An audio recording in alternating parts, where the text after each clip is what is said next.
Videomda sizlere son günlerin trend ürünlerinden biri olan, en çok konuşulan ürünlerinden biri olan çam kozalağı özünden bahsetmek istiyorum.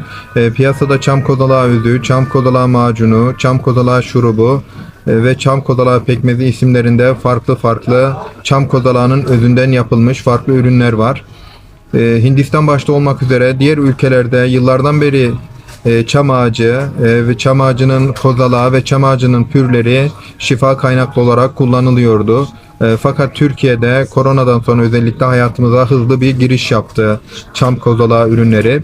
Çam kozalağı ürünleri nedir? Çam kozalağı ürünleri astım, bronşit, nefes darlığı ve geçmeyen inatçı öksürüğe iyi gelir. Ciğerleri temizler. Özellikle sigara içenlerin ciğerlerini temizleyerek daha rahat nefes almalarını sağlar.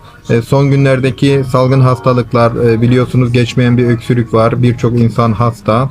Bu üründen şifa olarak faydalanabilirsiniz. Güvenilir aktarlardan alacağınız çam kozalağı ürünlerini, çam kozalağı macununu, özünü ya da çam kozalağı pekmezini sabahları aç karnına tükettiğinizde şifa olacaktır.